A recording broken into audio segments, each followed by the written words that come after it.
Much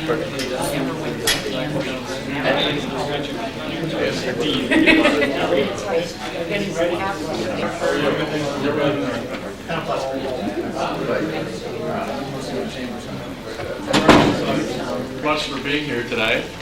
My name is Bob Zervich. I'm Executive Director of the Development Authority of the North Country, the sponsor of this study. At the beginning of the study, about a year and a half ago now, we asked our consultants, Wilbur Smith Associates, a very basic question, and that is, can we justify investment in transportation infrastructure here in the North Country, based on what it would do for the region, the state, and the nation? And we really asked that question without any preconception on our part what the answer might be to the question. The short of it is we're here today to talk about the findings of that study, which in short are that yes, in fact, there are short-term projects and long-term projects that are justified, for which a case can be made.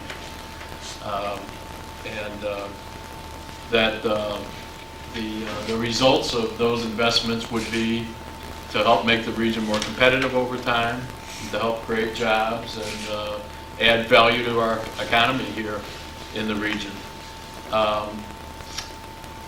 This is a complicated project, a complex project, and I guess in the minds of some it's been sort of given a little shorthand along the lines of Rooftop Highway. And I think what you're going to hear today is that yes, there certainly are recommendations relative to highway development, but this project is much more than that as well in terms of both the short-term and the long-term recommendations, and the effect on the region will be similarly broad. We're going to start with a brief presentation by our consultants. We're going to save most of our time here to hear your comments and have some discussion and reaction to them. Some of you filled out speaker cards, but I think since the group is fairly small, we'll just let you go to it when the time is right for comment. With that, I'm going to turn the session over to Glenn Weisbrod, who is with Economic Development Research Group and is serving as our study manager, and Arno Hart with Wilbur Smith Associates, who is project director. Thank you, Bob. What I'm going to go over today first is to give you a very quick little perspective on the project, how it was defined in terms of purpose and need, how it fits in with some federal funding criteria, the status of where we are in the project and where we're still going to be going, and a quick overview of the general approach that we've been taking in this project. I'm then going to turn it over to Arno, who will talk about the findings, the analysis, the initial recommendations, and the next steps of the project. At the beginning of the project, and this was the topic of the first public meeting that we had, was a statement of purpose and need. And basically what was talked about at that time was connections. Air connections, ferry, road connections, labor market access connections, highway connections. That the lack of accessibility to the region, mobility within the region, creates barriers that hamper economic development and the goal of a well-balanced quality of life for the region's residents. That basically with improved connections, some of these barriers could be overcome and the economic development opportunities and job opportunities for current residents in the region could be enhanced. That led to 4 specific goals. They were to improve access to and from the region, facilitate access within the region, promote economic development, and retain environmental integrity. And that was the basis through which all analysis has been done. To summarize, the diagnosis was that economic development improvement is a goal. Transportation was one need that's critical to achieving that goal. Creating quality jobs to retain more workforce and allow it to grow, attract appropriate business, to expand job opportunities for residents, lower transportation costs because certain businesses in the region have higher than average costs just because of the nature of the transportation conditions being You may have good north-south, but not east-west, things like that. That with improved access to suppliers and to markets, there is opportunities for more finished goods, more value added from some of the current industries. Increased tourism could be possible, and increased attractiveness to the area's colleges. These were the sorts of things that were identified in the first series of public meetings. Go to the next. Consistent with that, we now look at what are the federal Department of Transportation funding criteria under the Transportation Equity Act for the 21st century. They have 7. One is transportation efficiency. Another is preserving the existing transportation system. But in addition, developing economic vitality, improving safety, improving accessibility, preserving the environment. These are all equally important. And so what our project is about was basically seeing what we could do to improve accessibility, safety, vitality, consistent with in preserving the environment, integration of the system, and efficiency. That was that there were also some special issues that the federal government recognizes having to do with borders, disadvantaged populations, and so on. Now, in addition, as we said, environmental issues, throughout the project it was recognized that anything that's recognized or recommended in this project has to comply with environmental needs, sound design, strong standards, legal compliance, taking as little land as possible, reducing congestion. This holds whether you're talking about airport improvements, road improvements, any kind. And Arno will talk a little more about how the recommendations fit in with these various environmental issues. Now, next point, giving you an overview of where we're at. In the earlier public meetings, we talked about the study framework, the existing conditions, and a screening of some of the major options having to do with long-distance corridors. The analysis that Arno will be talking about today is focusing then on giving some of these major options. What were the findings from the transportation and economic analysis about their various benefits and costs and who they're helping? And to what extent are there environmental constraints that would preclude some of these or affect the nature of some of these recommendations? That's what we're going to talk about today. After we're done with this process of public meetings and refining some of the major kinds of projects that have been identified, then we're going to go back with the final packaging. Packaging looking at the financing options, how you could put these together in packages, and what's the strategy plan for getting some of them funded. That's going to be later. Are there any questions at this point about the process? Okay, next. So last I'm going to just talk quickly about the approach. From the beginning, we recognized that there are 2 issues that we have to think about when evaluating projects. What's called efficiency and equity. Efficiency says, is the benefit greater than the cost, regardless of where it happens? From a transportation system point of view, how much time and how much mileage and gasoline and vehicle operating costs are we saving people? Or for non-travelers, how much is this helping business costs? The equity says, regardless of that, let's see how this region is doing.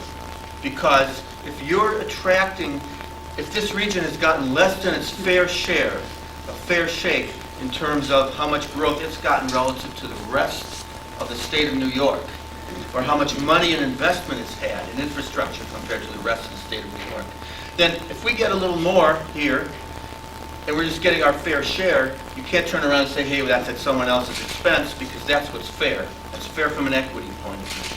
And that's recognized by everyone that these are both equally important considerations. Next.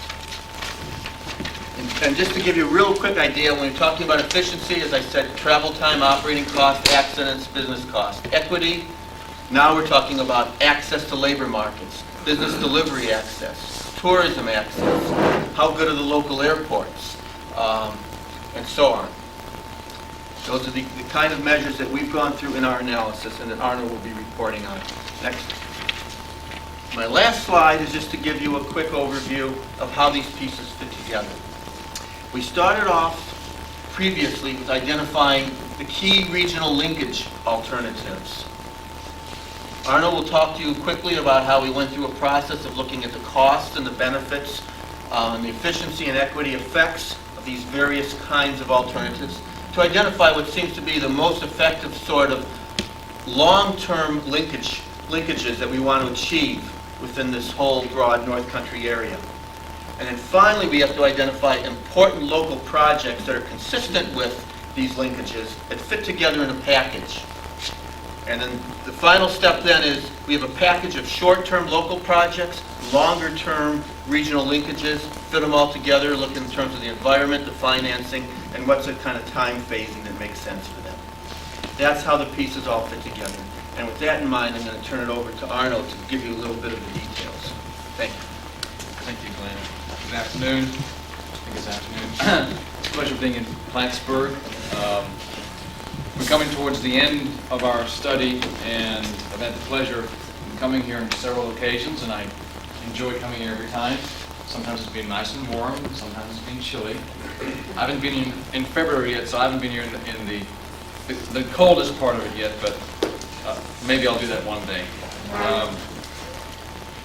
As Glenn said, we've gone through a series of steps, and we've come to a point, and we want to report on that point to you. I think you've seen a newsletter we've mailed out. There's a series of reports on the website that cover the results of this analysis. Very early on in the study, when we evaluated transportation needs in this region, we found that there were 8 strategies, 8 things that this region needed. And when we walk away from the study, we want this very well documented and very well, I guess, cemented, that there are 8 things, whether it's done tomorrow or over the next 20 years, that should be done for this region. First is we need to regionalize air service in this region. I know Clinton County is already doing something about that. Regionalizing air service is fundamental to improving transportation in this region. There's no question about that. We want to improve rural and urban inner city transit service. It's one of the stated purposes and goals of this study. It's documented and will be in the final report. We believe that in this region we need to improve transit service. Third, international trade is fundamental. This is the gateway to Canada. If you think about transportation, you have to think about international trade. You have to support initiatives that improve international trade. This North Country Transportation Study supports and documents that specific strategy. East-west highway access. And what we mean by that is improved east-west highway access that increase the interlinkages, the linkages throughout this region from an east-west standpoint. North-south highway access. North-south highway access is what's driving the growth in Clinton County right now. Your linkage between Montreal and New York is fundamental to your growth, so there's no denying that strategy. We need to build upon that. There are other parts of this region on the interior where north-south access is a major issue. We need to be able to build on that. Bikeways and walkways. This community is a very tourist-oriented community, this region. We need to utilize some of our assets, some of those roadways that are underutilized right now for walkways and bikeways. Improved port and intermodal service. Again, it's a documented strategy from the study. We believe that this region should consider and should improve its rail access and its port access. And finally, but not least, rail service too. We've got some north-south corridors, specifically the north-south corridor here on the eastern end of the region, that are fundamental to development. Again, there are 8 strategies which we think are the crux of this study, or the core of this study, should I say. And when you translate those strategies into plans, physically and geographically, you produce something like this. Air service. When we talk about regionalizing air service, what we mean is a bookend approach. Clinton County and Jefferson County have 2 major airfield facilities. with military origin and current military usage that provide the basis for developing a regional aviation system. International trade. This study supports the concept of improving and enhancing border crossing service. This county is behind the Port of Excellence project, and we support that specific project. Transit service. When you look at transit service, you look at the major communities in this area. You need to improve inner-city transit service. New York State DOT now has an RFP out to try a model or demonstration project for inner-city service between Plattsburgh and Watertown. That is consistent with the plan we have here, a comprehensive multimodal plan. Port access. Of course, Ogdensburg is a port on the seaway. There's the plan to develop a passenger port in the town of in a town close to Thousand Island on the west end of the corridor. So there's a variety of different projects or concepts for this region. The other core issue that we're proposing is the development over time of an east-west highway corridor, staging it over time, and I'll get into that in a minute. We're not talking about a rooftop highway coming out tomorrow and actually tearing out and building a four-lane highway. What we're talking about is systematically, when we have the dollars, to spend those dollars in a corridor concept, so that ultimately what we end up with is a corridor that links one area with another area.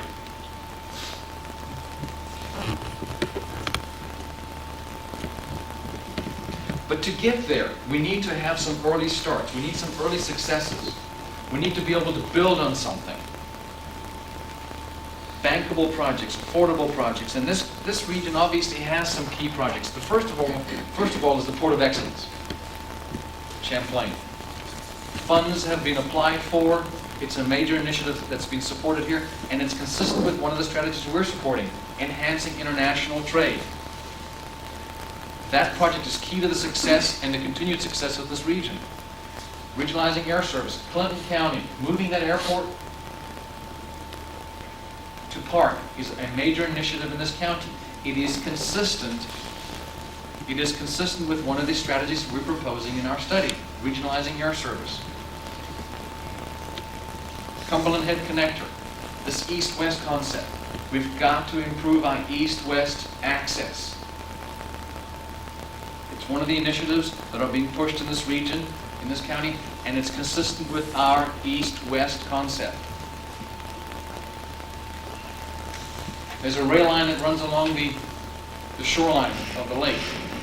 It blocks access to the lake, waterfront development, recreational development. Relocating that is important to the economic development of this region. Again, those are key projects that are consistent to the long-term goals of our overall study. And I want to emphasize those. Those are very important to our overall approach. But what about our longer-term goals? When we looked at the longer-term goal, the one area that we really hooked into, our study really hooked into, in terms of evaluating the benefit cost, simply because it's been on the page, on the table for so long, is this concept of an east-west highway. And what we found in our study, from our study is that it's justifiable, but from a long-term standpoint, and from a pragmatic approach standpoint. And I'm going to get into that into some more detail. But the bottom line about that east-west concept is that it supports all 8 strategies we've just been talking about. So let me explain. It supports east-west. It supports the regional airport concept. If you want to build a regional airport, you want to improve your catchment area. To do that, you need better highway access. Improving rural and urban inner-city service. If you want to have inner-city bus service, you need to have a good roadway system so that the buses actually do travel fast. Improving international trade. We have some border crossings that are in the interior of this region. Improving internal access. Make sure that we now have 4 border crossings, especially during 9/11 when we have all these delays along the border crossings. More border crossings means more international trade for this country, positions this region for more trade. Bikeways and walkways. If we identify a core corridor, we then are able to identify some of the lesser used roadways that are safer for walkways and bikeways. And so on and so on. We really believe that in developing a long-term roadway concept with these east-west and north-south spurs supports our overall strategies. There's also economics behind this. In addition to these strategies, there's a lot of economics that supports this. And I don't want to get into all the details. There's a lot of details and it's in the report, but the bottom line is what we found was from a market accessibility standpoint, when you look at the unemployment rate in this region, which is around 3%, you're talking about a tight labor market. Having access to a larger labor market from a long-term standpoint protects your viability as a region. Labor rates have to sustain at a competitive level. The tighter the labor market is, the higher your rates become. So labor access is key. Having access to labor in the interior of the region may be a consistent goal in the long term. Supplier markets. What we found was generally you have an increase in supplier market access between 5 and 10%, depending on the drive time you're looking at. Again, from an economic standpoint, by improving interior access, we're improving access to markets through interlinkages.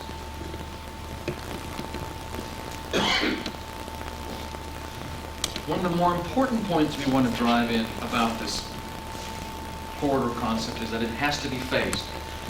If you were to try to build a so-called rooftop highway for this region, the way that we always like to describe it, it's going to cost between $500 million and $1 billion. That is a lot of money. That's a lot of money that perhaps is difficult to get, probably impossible to get, to be able to support.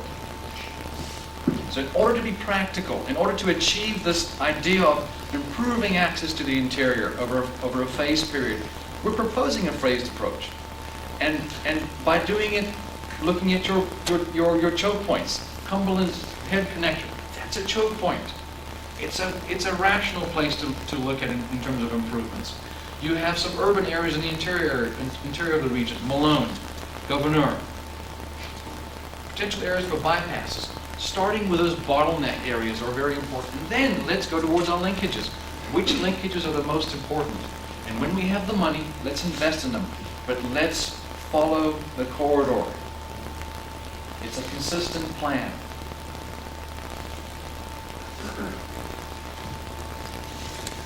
You can't build something, even if it's over time, even if it's gradual, without it having an environmental impact. So the goal of anything like this, over time, is to reduce the environmental impact, providing safer and more sound and more state-of-the-art design concepts. If there's a requirement to have a certain turn that's going to cut it to a certain wetland, and it's required by the so-called green book, the design book used by the engineers, you can cut corners, in essence, to be able to avoid those kinds of things. There's issues dealing with the ag districts in the interior of the region of the study area. Those issues have to be dealt with too. It's the permitting process that goes into that. But the bottom line is we've got to have a sound and pragmatic approach, and by phasing this, we think we're being more environmentally sound.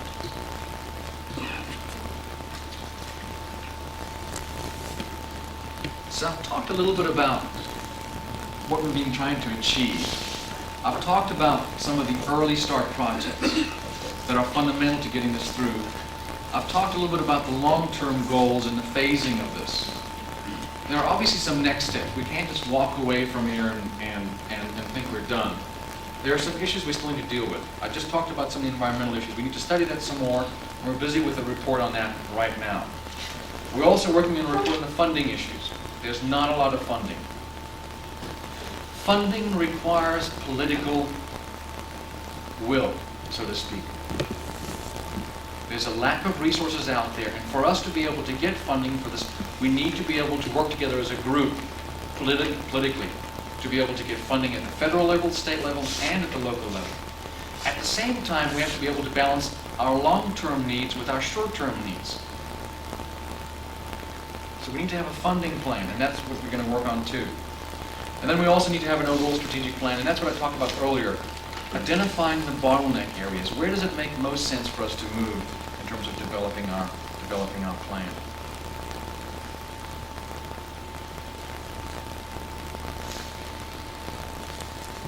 I mentioned some of those early start projects which are key to the success. One of the things we want to achieve today, in addition to giving you a chance to comment about our overall concept, is what are the other local short-term needs that you think we missed on? Let me just explain how we came up with those projects I just mentioned earlier. We've been coming to this region, we've visited with leadership, and we've developed that list of projects based on our own analysis and our interviews with those folks. But there are probably some other projects that we may not have heard about through that process. We would like you to comment on those today, if you can. With that, we would like to open it up to the floor and give you all the opportunity to be able to comment. I'm turning it over to Bob Jurovich. Any questions, please direct them at Bob Jurovich. Sure. Thank you, Arno and Glenn. Since our group is small, we'll just ask you to identify yourself and your affiliation, and we'll go from there. Celine Puckett, legislator from Area 1. For those of you who don't think there's anything north of Plattsburgh, I do represent a northeast corner north of Plattsburgh, the town of Champlain and Ardmore's. The two villages, the village of Champlain and the village of Rouse's Point. Very critical areas. It's where 87 intersects with 15 on the way to Montreal. It's where 11 intersects with Route 2 on the way to Vermont and eventually 89. So we are very, very much interested in what you are proposing. And one of my communities, Rouse's Point, which is on the lake, also has a railroad, presented me with a resolution that they passed unanimously at the village board meeting the other night. And they very much would like you to take into consideration a linkage with our new bridge in Rouse's Point, the Korean Veterans Memorial Bridge, which connects New York State with the state of Vermont. And I hope you will take a look at us. And if I leave early, I ask for your indulgence because we have a finance committee meeting at 5:15. And so we have some legislators that are going to disappear here. Yeah, my next section. Yes, I'm Sam Trombley, legislator Area 2, Ellenburg. It's hard to believe that it took 30 plus years to get to where we are today. I wanted to bring a picture down that Congressman McHugh took with me in a small diner there in Ellenburg Corners, and this was his project back then in the middle 70s. And it's hard to believe that we finally got this plan approved. Unfortunately, he was fortunate to get it to this point. It's very important to me and to all of us. I assume I did get some comments opposing the project because of the fact they thought it would be bringing too much activity in the area, but those horse and buggy days are over with. And we got to think of the future. And having a business, as I travel around, you mentioned 89, I just took that trip last weekend. You can go for miles, travel for hours, good roads, you got facilities, bathroom facilities and what have you. From Plattsburgh to Watertown, every business has a sign out there, no P customers, just pay customers. There's not a rest area for the travelers from Watertown to Plattsburgh. Now that's, you've got to have a pretty good bladder to hold something like that, and that'll take some time. And like I talked to a lady the other day, and pardon? There are plenty of woods. But then if you get caught for exposure, you know, you spend a little time in jail. So anyway, it is an important project for me. Like I said, I was good friends with Bob McCune, worked with him on that back those days, and just hope that it can become a reality. It's going to be good for the area, not only for construction, but for many years to come. And next generation needs to have this. Thank you. Here. Okay. We'll go in order, I guess. Gary Douglas, traffic director at the Port of Champlain. We appreciate Wow. First of all, I want to thank you for really a multi-dimensional approach to transportation, because transportation is multi-dimensional. I think it's good to be staking out some long-term objectives that are those far horizon kinds of things, maybe out there 20 years, but you have to start somewhere. But at the same time, recognizing that we've got some nearer-term strategic objectives that are in fact achievable, that are near-term, next year, 2 years, 5 years. We need to be careful not to lose focus on things that we need to finish work on while starting to focus on something longer term, so I appreciate that. One of those things, a couple of questions I appreciate your comment on with regard to air service. I take it in your concept, which I think is right on, the Chamber does as well, that the focus of development really needs to be around the bookend approach, as you put it, to regional airport facilities. That your perspective is there is some real economic opportunity in this region in terms of tourism, economic development, and business development, and so on, given a commitment to the development of two such facilities. And would it be fair to say, and agree or disagree, I'm interested in your perspective, particularly post 9/11, which had a lot of effect on air service, and at least in the near term, has raised some different issues that we weren't thinking about so much a couple months ago when we thought about airports, but now they're on our minds. I think our perspective is that if anything, 911 lends further credence to the concern about remaining wedded to smaller airport approaches, that smaller airports, in fact, will have even greater difficulty confronting the new challenges that lie ahead, and in fact argues even more for larger, more multifaceted kinds of facilities that have a broader base and will be able to meet higher security challenges and staffing costs and other kinds of things. Your comments on that? Well, I think those, and Glenn, you could back me up on this, but I think your point is a very good point. In 9/11, no one can guess what's going to happen. There might be a blimp in air service, and it might be picked back up again. But one thing's for sure: safety and security will change. And larger airports with more resources and larger staffs and so forth obviously have a better way of handling security than smaller airports. And Glenn, you might want to comment on that too. Yeah, two other comments. Obviously, security is an important advantage of this approach. Another is by trying to consolidate efforts at where we're really trying to promote air service.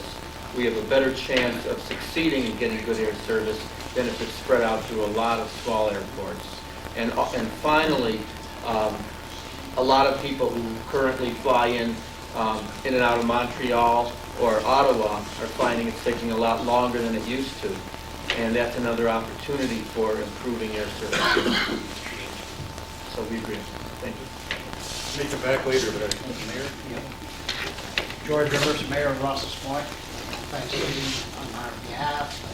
I want to enter one thing, talking about safety. And I think the engineer from New York is here, New York State, Bob Irwin. In 1992, they rebuilt Route 11 and Route 2 in Ross's Point. 2 years ago, they had to repave it. 2 years from now, they're going to rebuild it again. To me, that's a waste of money. Basically is we've been told there's approximately 400,000 trucks a year goes through that village. It's a 2-lane highway. You got to remember that's the main connect off 87 going over into Vermont. It's also 9B designated as a bike path. And if you want to ride a bike up there, gentlemen, at this time, it'll turn your hair gray. And I think Celine can attest to that. You're talking about other developments. We are in a project right now we're working very hard at, and thanks to Celine again, putting in an alternative walkway out into Lake Champlain. And we want to move that bike path down that back street to bring that traffic down there. We're hoping to see that goal by the end of 2002. Finally doing something with the lakefront in Ross's Point. It's a gorgeous lakefront. It's a beautiful drive through there. But there's nothing there to attract anybody. We're also talking a possibility of putting an interpretive center on Route 2 and 11 right there. It's our concern is to get that truck traffic out of Ross's Point. And putting a bypass on the north side of Ross's Point, connecting right to 87. And that fits right into your plan if you push that highway up there, because now you're looking at 89, which is only 18 miles away from you. If you could tie 89 into 87 into 81, you would have a major highway right straight through there. And if you want to really think further, think 95 and take it up to Maine. Because the Port of Halifax is going to be where the action is. Thank you. I'm Sarah Rowden. I'm county legislator for Area 4, which includes Cumberland Head. I was very pleased to see that the Connector Road project was included in your report. That's been talked about for as long as the Rooftop Highway. I think it's been almost a 30-year project in discussion. The primary I think push for the Connector Road has always been a safety issue because of the truck traffic and the increasing ferry traffic. But I've spoken to Gary Douglas at the Chamber several times about how it also is really an economic issue as well. This is the connection to Vermont. And if we are looking at ways to increase traffic into Plattsburgh, whether it be through a regional airport or through a rooftop highway, we need to make sure that the infrastructure is there to support that increased traffic, and it is going to increase the amount of traffic on Cumberland Head, without a doubt. And that road that exists now, the perimeter road, has gone unchanged for about 200 years, relatively unchanged, but the amount of traffic and the trucks are significantly different. So that increase is going to happen, and so this is part of this total project. Also, the local organization on Cumberland Head, which is called Cumberland Head Tomorrow, has been working very closely with the Connector Road project, and also has done significant planning on development of a bikeway that will work along with the Connector Road, and so that the tourism from Vermont coming into New York will be facilitated through this bikeway. So it's a significant piece. It's an ideal spot. That Connector Road meets many of your objectives that you've listed. So I didn't know if you were aware of that piece with the Cumberland, with the bikeways, but Wasn't aware of that piece, but thanks very much. it's quite an involved plan that has been developed through some grants that the organization has received. They've been able to hire, planners to actually do this and to come up with designs. So this is part of it, but the Connector Road is, as much as we hate to see a road cut through the middle of Cumberland Head, it's reached a point that it really is part of the economic development and the safety. Thank you. I'm Bob Butler. I'm the legislator from Area 6 in the town of Saranac and Blackbrook and others. Just a clarification, I've been in a couple meetings with the gentleman before. The cost factor, $1.5 to $1 billion, you're talking about over a period of 20 years? Is that what you're basically saying? And are you talking piecemealing it over that period of time as well? Beginning, where, middle, end? You see, if I had a magic wand, obviously, and I had the money, we'd do it in 5 years, but the money's not there. So the issue of why we should phase it, the answer is yes, it is $500 million to $1 billion. That's the range. Because it's so much, and because there's not that much money around, the only way to really do it is to phase it over time and to piecemeal it over time. Whether it takes 20 years, 30 years, it all depends on the political, the will and the availability. 20 years to 30 years is probably a safe period to say how, in terms of how long it will take. Beginning, what's your projected beginning time? I mean, obviously, money's an issue. We talk about beginning in 10 years, 5 years, 20 years, what? Well, what we want to take credit for some of the early start projects, and we're hoping that some of those would be happening in the next 2 to 3, 4, 5 years. So if there's a small time connection project or along the corridor, to us, that's part of the whole process. So it could be anything within the next 5 to 10 years, but in terms of a major initiative that brings money for this overall project. It's probably more longer term than that, five years. As we discussed here, I think realizing there's a priority factor here, again, with the north-south situation, the Port of Excellence, as well as the Cumberland Head Connector Road. So I'm glad that you've incorporated that in your dialogue and come further east. So that's great to see. Comments? I'm Jackie Walker, legislator from Area 8, which is the area known for the air bases park. I have a couple comments. I was particularly interested in your short presentation. I think 3 or 4 times choke points were mentioned, and particularly the Cumberland Head connection. I was a little disappointed where the bridge over to Vermont was just kind of passed over a couple times in the report. I'm interested, it said the purpose of this North Country Transportation Study is not to duplicate upcoming international bridge feasibility study. Would that particular bridge project be in that study, or are we just talking up on the border bridges? I have a copy of the RFP for that international bridge study on my desk, but I'd rather have Bruce Irwin with the DOT answer the question. No, the short answer is no, it's not included in the study that's coming out. We're looking at the 3 international bridges, primarily the Thousand Island Bridge and the bridge up in San Fernando. Will not be. Well, my concern is, as I see this as an incredibly challenging study because we all want a little piece of this, and to do it, I'm going to be very interested in following it for the next 30 years.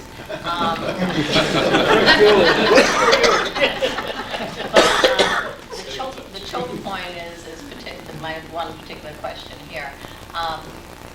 If you talk to almost anyone in this area, I think they would say unequivocally, let's go with the bridge idea. You talk to anyone in Vermont, they don't want it. Now, my idea is because there is a lot of tourism, there's a lot of trucking that we already see coming over. If we had a bridge, we would see more of that. If we do this highway and connecting down eventually, I know you have 3 or 4 different routes, and coming down through here to our Cumberland Connecting Road, our choke point's going to be even more so. So I can't see how we can even feasibly say that this would be a route without a bridge, because our little scenic ferry already can't handle the traffic, and it's become a major problem on our Cumberland Head. So I really feel that that has to be incorporated in this final project, and in 30 years we have that bridge in place if we're going to bring the highway this way.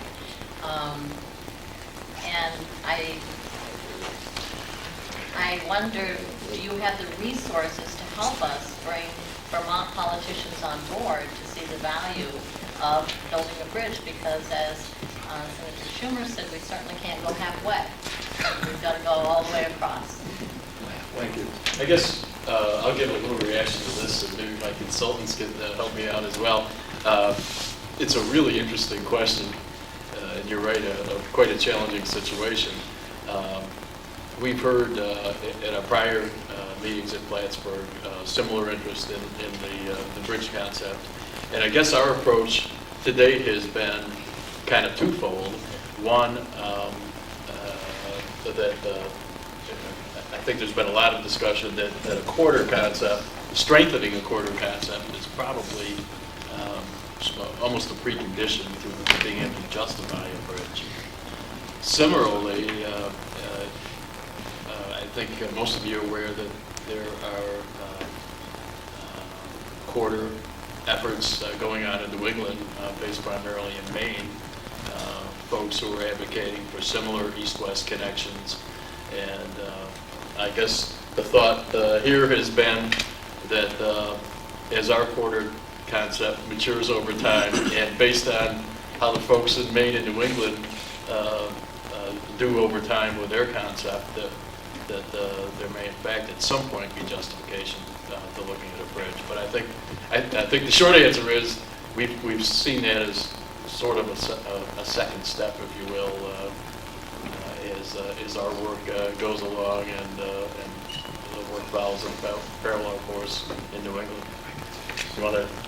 Well, in all fairness, this study sort of kind of leaves, we talk about an east-west concept, but we leave the issue of do you go to 190 or do you continue on 11 to Ross's point as more or less a local issue or a more of a long-term answer, big question to ask, because who knows how long does it take for this road, this corridor to be developed, and why argue about something like that until we get to the point where we actually have the funding for the corridor and we actually have something happening along the corridor. Now, the question of the bridge and all that in terms of its feasibility, that in itself is a whole nother study. You have to look at engineering issues, the depth of the lake itself and how feasible that is, and a variety of other issues. There's also the politics from the Vermont side. We have a Burlington, Vermont office, and two gentlemen that are here with me from our office. They can attest to the issues about the politics of Vermont. We'd love to help you on that issue down the road. But it's sort of another point too about if we're going to bring a bridge and it might create more choke points. Well, certainly if you're going to build a bridge and it's going to bring more traffic, you certainly want to plan and build the appropriate either corridors or routes that prevent choke points from occurring. You don't want to just bring a bunch of traffic and dump it into a community. You want to have appropriate corridors that lead traffic that needs to go through to be able to go through, and traffic that wants to go local. So when you build that bridge, if it gets built, you need to plan for that to prevent a choke point. Absolutely. Moles Manor, property owner. I'd like to know more about the land taken and what do you do if somebody doesn't want to give up property that's on the route? That's a great question. That issue is dealt with every day when you build and when you develop projects, whether it's highways or airports and so forth. And those issues are unique to the geography. In this area, there are, in addition to landowners who perhaps may or may not want to give up land, you also have state policies with regard to preserving agricultural land, especially in the interior part of the region. And so there are those challenges too. What do? Obviously, you mediate, you pay for the land. If there is a total obstacle, you're hoping that the land isn't big enough that you can't go around it. There's a variety of other measures of doing that. There's an EIS process, obviously, too, so that there's a fairness, that everybody has a chance to be able to participate in the process. So we're not going to get up here and go and build a road. There's obviously going to be a series of processes that have to go through. If there's a bypass in a community, a specific study for that community will have to be done to look at the impact on businesses in that community. So there's a lot of work that still has to be done that deal with those kinds of issues. Yeah, I think just to be real clear, any major project that's going to involve things like that, like land taking, there's a requirement for an environmental review process to be done, and there's opportunities for all parties involved to have their say as part of that process. And that's something down the road. This is not a substitute for that. This is a precursor to that. So any major projects will have those kind of steps later on. And an EIS is simply a terminology used for environmental impact assessment, which incorporates a whole bunch of different things that are socially oriented and so forth, environmentally oriented too. Has there been a survey done already? No, we don't have a specific route or anything to do a survey. We're not anywhere near that yet. We're still trying to struggle with the idea, is this a justifiable thing or not? If people see, if it seems to be a consensus that this is a good idea, this general concept is a good idea, then there becomes some subsequent phases where engineering firms start looking into how would you actually do some of these projects. And then the engineering firms have to confront, do we have the land, do we need additional land, which land do we take and where? And then when that process goes, then that environmental review process kicks in at that time. And then people whose land may be affected under various options are notified and given opportunities to have some discussion. So this is not, none of the thing that we're proposing precludes any of that from happening later on. Absolutely. More comments? I'd like to ask the gentleman from New York State DOT, can this be incorporated into the Eisenhower Highway program that's been going on for many years? Rockefeller put our Northway in, and that's under that project, isn't it? You're talking about the interstate highway system. Yeah, but it's money that comes from the federal government, the state government, and if it's really needed, like a new highway can be needed. It's a very difficult process to get a highway added to the interstate system, although New York State has been successful in getting Route So 17 what would they corridor. call that, other than calling it Rooftop Highway or the North Country Express? It would be under New York State and federal monies, wouldn't it? Well, any highway we build will be built, if it is built, would be built mostly with federal and state dollars. It has to be. Now, the history of this goes back when the Seaway was built. They were flipping a coin, which are they going to do? The highway across the top of the state, which they needed, and if you're talking about the time of the Korean War, they needed connectors across, from Watertown to, say, Plattsburgh. And these projects were flipped around, and it was such a big project for the Seaway to be built. And this gentleman was talking about property. You only knew what they did with the properties in order to build the Seaway. They had to go and get these properties. They had to have them. Otherwise, the Seaway wouldn't have been built. And it's almost the same way when Mr. Rockefeller did piecework.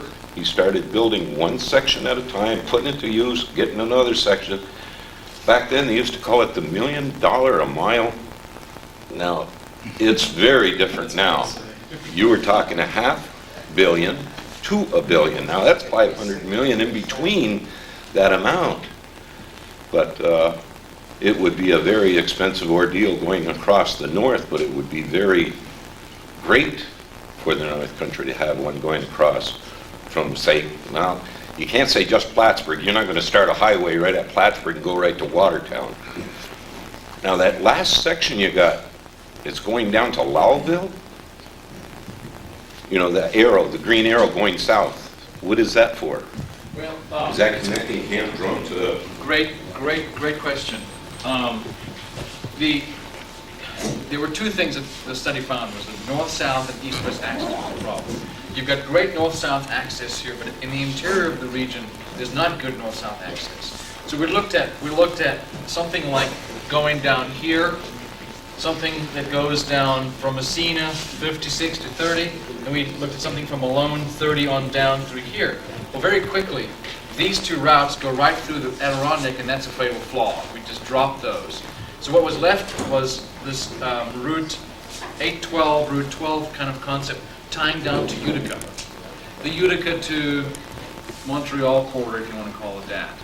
And because it's already a 4-lane segment of Route 12 going up north from Utica. So that basically just ties into it. What we found was that the linkage between Watertown and Lowell was pretty important, so we just proposed that here too. Do you generally go to each county seat of each county from here to Watertown? Do you In fact, put a presentation on to tonight each? we will be in Malone, and then tomorrow we will be in Watertown, and tomorrow night we will be in Canton. To answer your question, yes. Very good. Yes. You want to ride along with us? Yeah, right. And have nice weather. More comments? My name's Andy Abdel, I'm supervisor of the town of Plattsburgh. I hate to say it, but some of my recollections of this project go back almost as far as Sam's. I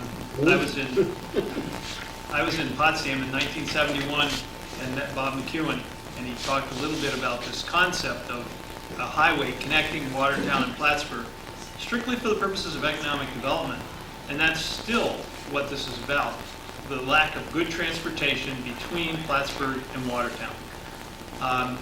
I grew up in Tupper Lake, so there we understand what it's like to only have one road to get to somewhere. It's the same thing across the northern tier. I went to school in Potsdam for 4 years, and it's hard going anywhere from there. It's a difficult trip from Watertown to Plattsburgh. I think this is really an economic development issue. If we're honest with ourselves and we look at I-87 and I-81, The economics, I doubt were ever there to build those, strictly on the merits of economics. Those were built because there were people who felt those were important to build. I'm sure that Bob Feinberg and Jim Fitzpatrick had a big amount of clout in building that, and Doug Barkley on the other end building 81. That seems to me what's always been missing on that connection across the top of the state is that champion who's going to carry the ball and have the clout to build something of that magnitude, which I don't think there's any question. If we sit back and we think about what Plattsburgh would be like without a connection, 87 is a connection, what Watertown would be like without 81 is a connection, south. If you look at it in that context, you can see what it would be like if all of the North Country had a connection across the top. What happens at each end, that can be figured out then. I think all the traffic figures out where to go once they get there. Sometimes the best plans, the traffic figures out a better way to go. Somebody mentioned 17, the Southern Tier Expressway. That's a great example of a project that's been around forever. That was Governor Rockefeller's project. The Southern Tier Connector was something they wanted built for years. It never had any economic value to it, and they pushed and pushed and pushed. That's still a major thrust in New York State. When I worked for DOT in 1972, I-88 was a big push. That was another project that no one in DOT wanted, but the governor's office wanted it, got built. Sometimes that's what it takes, but I think everybody in the North Country needs to support the concept of connecting, because the economics of that are just, I think, unbounded for the North Country over the long haul. We won't see it in the short term, but over the long haul, those connections are equivalent, I'm sure, to 87 and 81. Thank you. Gary has some points. Let me ask you a couple of things, particularly in some of the shorter-term goals. Regional airport development, connector road, even maybe some of these short-term elements for east-west highway development. I believe we're looking at reauthorization on the federal level for surface transportation and current Air 1 bill in 2003. Yeah, there's a lot of debate about that. They're at least going to wait for the next election for a new Congress to come in. So they're not going to start electing the key members for the committees, for the Appropriations Committee until then. So you're talking early 2002, so through 2003. But that's one of those key political opportunities that when projects sometimes advance, is when those authorization bills are done, given the presence of political will to make them happen. So it's important to have projects ready when those opportunities are on the horizon.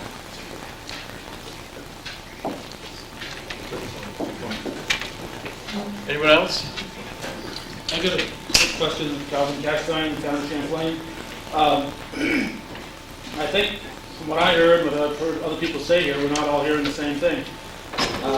In your presentation, I didn't really get the feel that your crystal ball showed a four-lane highway from Watertown to Clinton County, that you're going to be using bypasses and using the existing roads and not looking to be running a whole new set of highways that we have Route 9 and we have 87 here. That's correct.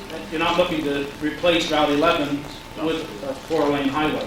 That's correct. But we're going to use Route 11 and build and add two additional lanes over time. What we're saying is if you're going to do anything, do it along Route 11 and use existing right-of-ways you can. That's the answer. Okay, you're saying that the whole route would be 4 lanes in the long-term crystal ball? Or? That's what you want to try to achieve, that's correct, yeah. So the existing Route 11 would still exist, so no? Well, you would give it a new name, obviously, you would give it another name. Some parts of it would be saying bypassed. You'd start with that existing right-of-way, Yeah. where bypasses are required, we bypass, we're 4-laning. Otherwise, we're adding 2 lanes along the existing right-of-way was required. There'll be a combination. Circumventing Governor, Potsdam, or whatever. Are you familiar with Route 17? The Southern Tier. The Southern Tier Expressway. The Southern Tier Expressway is called Route 17, and it's evolved now to I-86. Some portions of it is still called Route 17, The western portion of it is not called I-86. It's being four-lane to an interstate level, so it's called I-86. The western portion of it, the eastern portion of it is not at that point yet. So as you go along, you evolve it into a higher tier highway. So that's what we're talking about here. Using Route 11, its right-of-way to where you need it, initially four-lane it, and ultimately, if you can and you can afford it down the road, having a four-lane all the way across the way, and then ultimately, who knows, a freeway type concept, and perhaps you could even call in someone else's lifetime an interstate. So that's what we're talking about doing. Does that answer your question? I'm still not quite sure now between Rouse's Point and Watertown, there's all kinds of businesses and houses along Route 11. You're going to have to bypass some of those urban areas, obviously. Malone, Right, but I'm just Messina. talking, let's say a stretch of road, 30 miles between Rouse's Point and Ellenborough, 30 miles of road there. Right. Let's assume that you went that way instead of coming down Route 190, Right. just for the sake of argument. If you're using that corridor now, that existing Route 11 has one of the two lanes, Yes, yes. there's houses, Where- there's businesses there, what Some happens? parts to of that? Where it makes sense, if obviously if you can't take, and there's too many houses along the route, and from an environmental standpoint, someone finds that it's not environmentally sound to do that, you're probably gonna have to bypass that. But in general, where it makes sense, you would want to use the existing two-lane right-of-way. Okay, so you're saying too many houses, so what you're saying is, there would be houses on there, not like on the interstate, there's nobody? No. Those- Wait, if there, Most of the land is not houses. The vast majority of the mileage, you don't have any houses. You have farms once in a while, You can widen that with the existing property without doing anything. In the cities, you have to bypass. The only question is in the middle, you have some areas where maybe you're not in the city, but there's a bunch of houses. And if they're far enough away, you don't have a problem. If they're too close, then you may have to do some alternative. That's an engineering issue that will come up Environmental over justice time. issue. But access roads and access management, those sort of Yeah, but if you're using terms the are what's... existing Route 11, what's can I gonna ask you happen? what are you asking Okay, us? so if you're using the existing Route 11 as one of the Yeah. one of the two lanes of the four lanes, what happens to the people living there now? That's my question. All Obviously, about people don't... driveways, about they don't- driveways. Yeah. You're going to have to limit, ultimately, if you're going to get to a point of having expressway, you're going to have to limit access. What that means is you're going to have to minimize the driveways. If you have a situation where you're going to widen and you're going to go into someone's front yard, you have two options. You either buy them out, and if they don't want to be bought out, or if you find that it's environmentally not sound to do that because you're breaking up a small community, or you might have families that are connected in an environmental justice standpoint, you can't do that, you're going to have to bypass it. So you don't move the houses. You go around them where there's no houses, in essence. Would there be any condemnation procedure? Oh, I don't know. That's an issue, a legal issue that you'd have to get into when that comes Well, into if they place. don't want to sell. It may or may not be necessary. Yeah, but I mean, you're gonna have to do a lot of going around if they just don't want to sell, and it might be feasible for condemnation. Absolutely, and again, those issues are dealt with whenever we build highways. When you have situations where people don't want to sell, there are issues, there's steps that you have to go through, legal steps and a condemnation perhaps, but that's a political and a We're legal ways issue away that from we don't, that. you Too far know, away from that. we're too far away from that. Any more? We're ready? Just a quick question.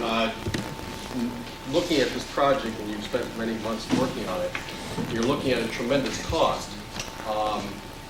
Has there been any consideration, based upon the lower population level that you're dealing with across this area, has there been any consideration with working with limited access highway, the 2 lanes, or maybe adding a 3rd lane in places on Route 11? Definitely making use, you're obviously thinking of making uses of bypasses, which is, if you knock up from having traveled or learned to travel 11 quite well lately,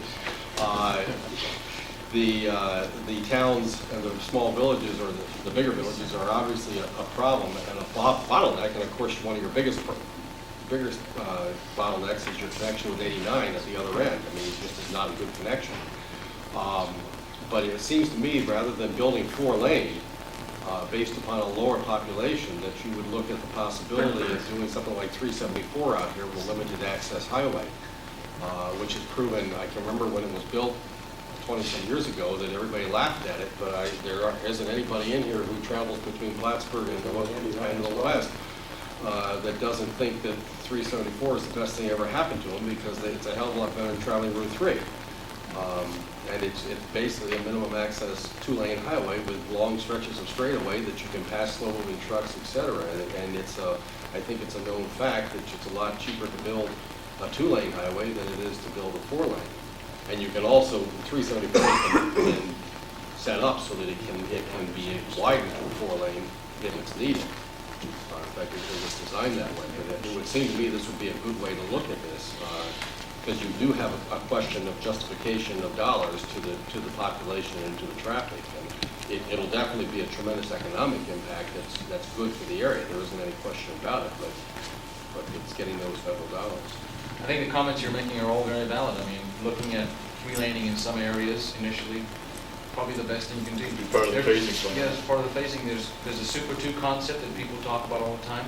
I know on Route 12 in the Norwich area down in Oneida County, they're looking at a Super 2 concept there. So, but that's a foreign concept in New York State. The concept of a Super 2-lane highway, because the state speed limit is 55 miles per hour. To have a Super 2, in essence, you have limited access for 2 lanes and a 65 or 75 mile per hour speed limit, where you can just hightail it along the road. So obviously, your point is very well taken. There are other ways of doing it too. Jeannie Danforth, I'm a dairy farmer in Ellenburg. I do take a bit of offense in the notion that populated areas are to be avoided at all costs, but farmland is expendable. Have you contacted the agricultural communities in these areas and discussed it with them? FSA, that's an excellent point. cooperative extensions, have you discussed with them? Yes, ma'am. We are doing an environmental. This study doesn't require us to do an environmental impact assessment. In other words, we're not really required to do a lot of those types of things because we're not building anything yet. However, in order to prepare for that, we are doing an environmental paper, and one of the things we are doing is looking at the issue of agricultural development areas. Your point that we don't want to go through urban areas, but yet we don't mind going through farmland. I mean, that's a very, very strong implication, and it's well taken. The issue is that there's farmland everywhere, and if you look at the route, especially some of the ag districts, the roadways pretty much goes through farmland. So if you're going to expand the roadway, you are going to have to move into farm areas. There's a permitting process you have to go through. The New York State requires that if you develop on farm areas, you have to go through a process where the farmers actually, and the Agriculture Commission actually approves the process. Again, we're not building anything right now, so we actually aren't doing a full-fledged environmental analysis from that standpoint. Given that this is such an isolated area, don't you think that it would be in your favor to try to bring these people in at this time so that you don't run into enormous resistance on down the line? Yes. I think that's a very good point. It's a very good point. How would you suggest we go about getting the largest contact or largest feedback from the farm agricultural community, especially along this corridor? Yes, ma'am. I have There's a website. There's a website. And we had forms on the newsletter as to where to write to. Okay. There's a newsletter. In isolated areas such as this, it would work better if the agricultural community contacts you rather than you going to them. Because when you go to them, they take offense. Okay. I have there's an email address on the newsletter. It's AHART. Let me just give you my business card. It's on that too. Thank you. Yes, ma'am. And by all means, that'll be excellent if we could be contacted by them. And we also have a website, and there's a form on the website that people can send comments in, and those are emailed in directly to us through the website. Thank you for that suggestion. Who else? Well, they had surveyed that back years ago. I can remember that, and I used to ask them all this product. It's quite a few years back in 38, 39, where they was going to build that rough highway during the WPA, because I was 15, 16 years old working on the, put it down the mowers and the gravel. They were surveying from Champlain up through along the border. They want to run that rough highway through border. There probably is a map somewhere about it, because I remember the guy surveying that. And they were going to run it along the border so it wouldn't interfere with the farmer. And it was the cheapest way, because I'll tell you what, the land's all flat. You don't have to dig through mountain thing up through Ellenberg. You know, there ain't no hill. It would be the cheapest way to build that rough highway. That's when money was tight after the Depression. They were so, I can remember that because the shop home was right on the roadside. But there was plenty of pasture for the farmer on the other side. But the guy that was going through them, they were, well, about half my age then. And, you know, they said the shop was too close to the road and the sawmill. And he said we were going to have to, well, we built a new sawmill, but we moved it away from the road. But the shop was getting old anyway, so it could have been tore down. That's where they were going to use the All-Star Road and go up through the Bush Road, right on the border. They were talking about the highway then during the WPA, because there was no work then all around the country. Things were tight in those days. So they were looking the cheapest way to build a road through there, using some of the old roads and, you know, no digging out mountains, stuff like that, to go through a hill. But they didn't have to go that far. They could take the old Rutland Railroad and build it on that, because that land, a lot of it ain't even taxed for Chattagate, through Chattagate. And you cut no farm, because like she said, up there, like the Trombley farm is right on Route 11. I don't think there's over 6 foot, the big barn. And all through there, a lot of the houses are, well, one on Route 11, you get to Chattagate, there's a barn right on the roadside. Yeah, I'm in Chattagate. You'd have to move the barn, tear the barn down to build a 4-lane highway. And the houses are close, a lot of places up through there to the road. It'd be real expensive. Yeah. It costs you an arm and a leg. Sure. The name's Ed Collins, and what I wanted to find out, Wilbur Smith, where are you from? Where is your home office? Are you across the whole North Country? Or? No, we have offices. Let me ask you this way: we have a headquarters in Columbia, South Carolina, but we have offices all over the country, including several offices in New York State and Albany, and then we have an office in Burlington. Office in New Haven. We have 34 offices countrywide. Who contributed you this gentleman? Oh, there was a review process. The New York State Department of Transportation issued an RFP, and companies competed for the job, and there was a formal interview process. He was a winner. And we won, yes, sir. Thank you.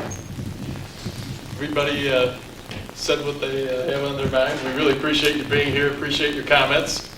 And as you can tell, trying to build some consensus is going to be a challenge for us, but obviously it's the first step in trying to move this idea forward, so we appreciate your participation today. Thank you.